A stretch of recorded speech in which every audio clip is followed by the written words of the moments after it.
Hello guys, welcome. Collective reading tayo ngayon para sa mga no contact situation. Ano yung nararamdaman ng person mo kapag hindi ka niya nakakausap? So be open-minded po, hindi halos lahat makaresonate. So piliin mo yung angkop sa mensahe para sa'yo. Okay? Start na tayo. Give me the message. Thank you nga po pala sa mga nagsusubscribe, sa mga bumabalik. Maraming salamat. Give me the message. Ano yung nararamdaman niya kapag hindi ka niya nakakausap? Give me the message. Ano yung nararamdaman ng taong ito kapag hindi ka niya nakakausap?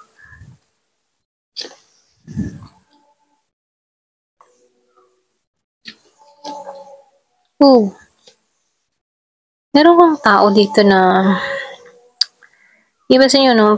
May pagka ibang ugali nito. Alam mo yun? Kumbaga, pakaramdam ng tao na to, mas malaya siya. Ganyan. Bang wala siyang isipin. Kasi itong taong ito, okay, meron kang kadiling dito na Capricorn, Taurus, Virgo, Gemini, Libra, and Aquarius. Meron ding Aries, Leo, Sagittarius. Lakas yung Virgo and Capricorn, ano. Mas gusto ng tao na to na hindi siya sakal. Ganon. So, yung iba sa inyo ha, yung iba sa inyo, kapag halimbawa hindi ka nakakausap ng tao na to, mas ginugusto niya yun. Okay? Yung iba ha, hindi halos lahat.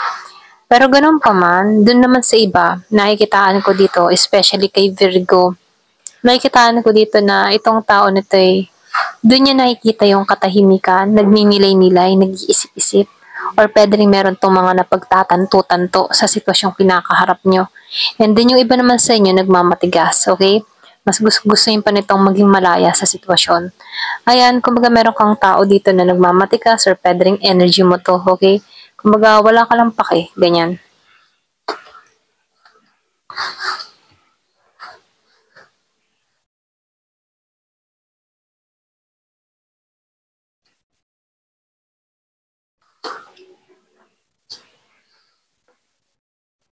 So dito, nakikitaan ko dito.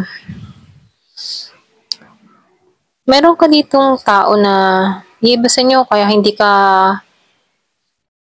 kinakausap nito or ikaw yung hindi kumakausap dito dahil involved ang pera. So nakikita ko dito ramdam ng tao na to yung kawalan. Meron akong nakikitang Virgo, Taurus, and Capricorn.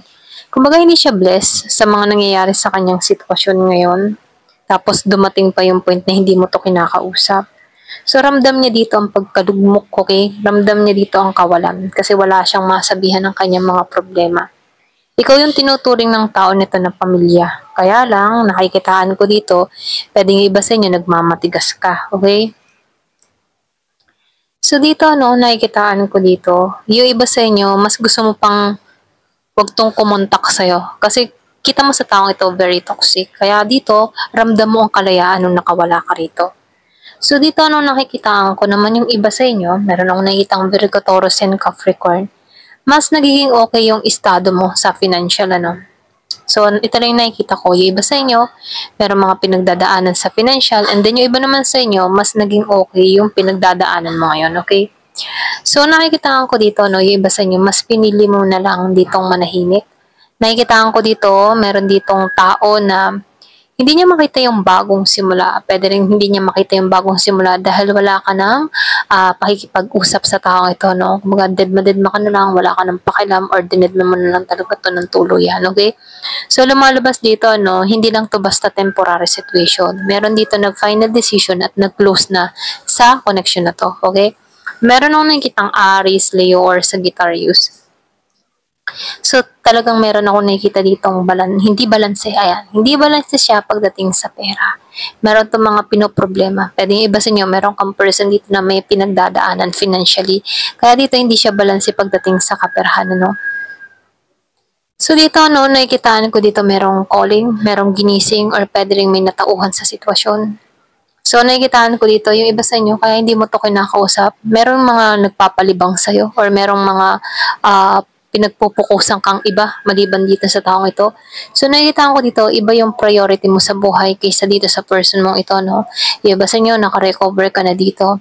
Yung iba naman sa inyo, nakikitaan ko dito, may paglago na nangyayari sa'yo, may pag-angat na nagaganap sa'yo. Kumbaga may pagkilala na nangyayari. Ito lang yung nakikita ko. So, lumalabas yung iba sa inyo pwedeng meron kang mga ginagawa sa social media or pwede rin sabihin kilala kang tao na kung saan hindi man lang to pinagtutuunan tong tao mo kasi dito, nakukuha mo naman lahat ng gusto mo. So, nakikita ko dito, yung iba sa inyo meron dito nag-final na wala na talaga, ayaw ng bagong simula. Ganon, okay? So, nakikita ko dito, yung iba sa inyo, mas nananahimik tong connection na to. Walang ibuan, walang kontakan, ganon. Ayan. So, tingnan pa natin kung ano pa yung mensahe sa'yo. Give it a message. Ano pa yung nararamdaman niya kapag hindi ka niya kinakausap? Give it a message. Ano yung nararamdaman pa niya kapag hindi ka kinakausap?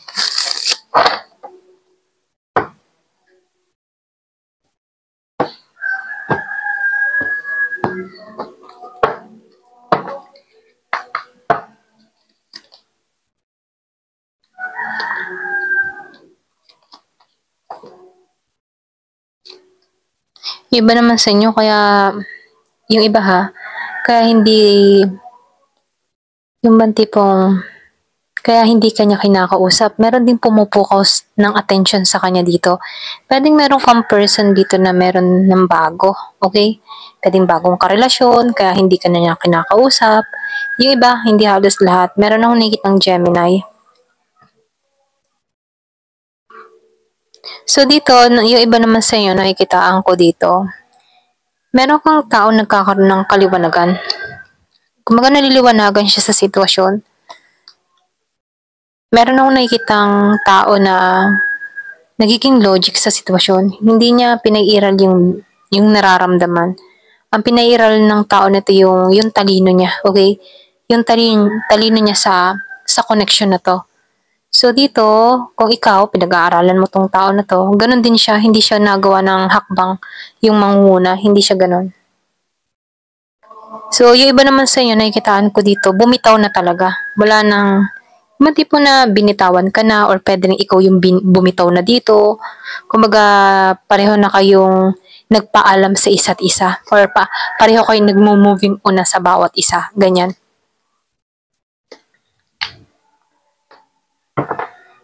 So dito yung iba sa inyo, nakikitaan ko dito, meron ditong nais pa ng ayusin yung connection. Nag-iisip ng tao na to na sana pwede pang maayos. Okay, meron nung nakikitang Virgo, Taurus, and Capricorn. Gusto ng tao nito na i-rebuild yung connection, okay? Kaya lang dito, kahit baga pagtulakan niya yung sarili niya, meron akong nakikitang taong sarado na yung kaisipan niya para sa person niya. Kumbaga, sinaraduhan niya na yung chapter or yung istorya niya dito sa taong ito. Ganon.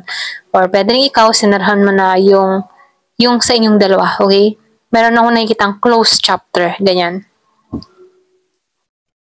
So dito, nakikitaan ko dito, meron akong nakikitang movement. Kumbaga, nakikitaan ko dito, ito din yung naging dahilan, yung pag-alis, okay? Meron akong nakikitang nag-travel, lumayo, or pwede rin ng ibang bansa, mga ganun, Meron akong nakita dito nag-travel, or pwede rin ito yung pinagtutuunan niya ng pansin, okay? Kaya itong tao na to, wala siyang maramdaman sa panahon ngayon. Pagdating sa'yo, pwedeng focus sa trabaho, or pwedeng meron tong mga pinaglalaanan ng atensyon at oras, okay? So, yung iba naman sa inyo, nakikitaan ko dito na bumabangon siyang muli. Or pwede rin ikaw, bumabangon ka ng muli. Kumaga nagkakanya-kanya na kayo dito.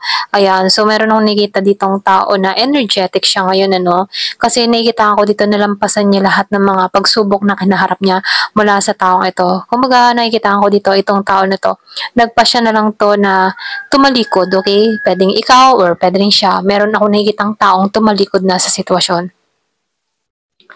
So, dito, lumalabas din dito, Yung iba sa inyo, nakikita ko dito, umaasa pa rin. Merong umaasa na tao dito, nagbabaka sakali na isang araw na pag mag-aayos pa yung connection or yung kayong dalawa.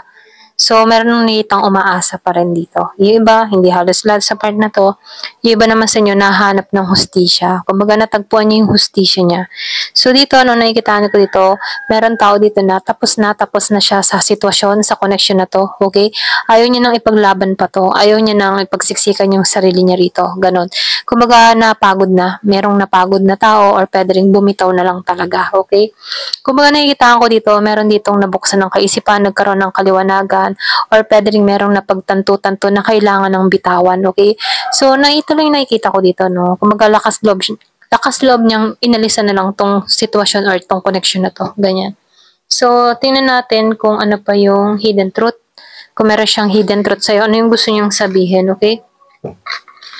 Ano yung mga gusto niyang sabihin sa'yo na hindi niya pa nasasabi, okay? Ano yung gusto niyang sabihin sa'yo na hindi pa niya nasasabi? Yung hidden truth niya.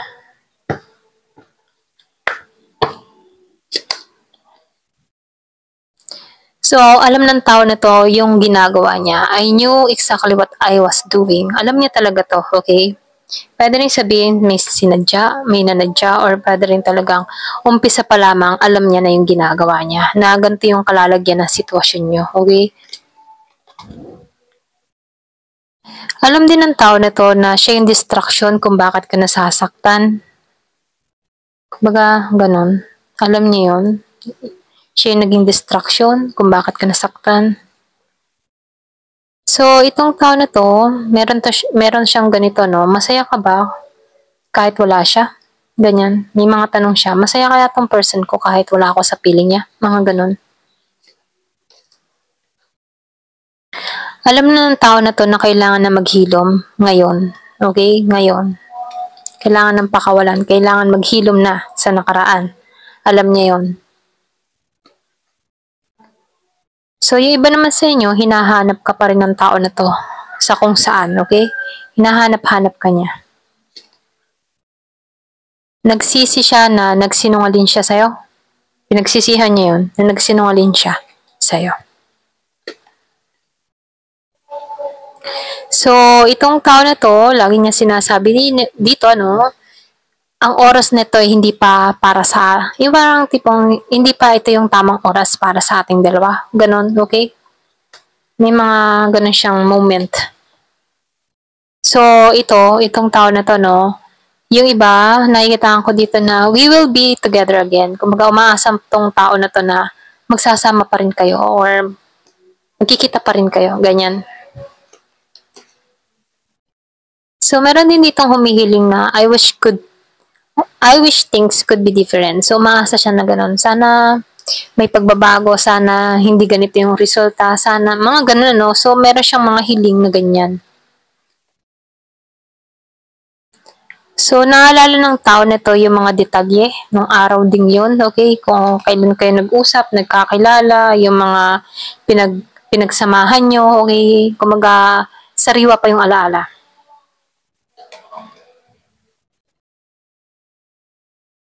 So, I hide behind material things. Marami din itong mga tinagong mga material na bagay. Ayan.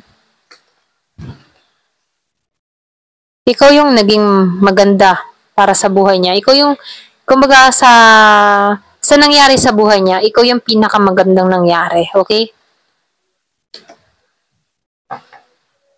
So, minsan itong tao na to, no, nagigising siya na iniisip ka pa rin niya. Okay? Ganun. Ayan, ito lang nakikita ko. Ayan. Hanggang dito na lamang po. Thank you for watching. Love and peace.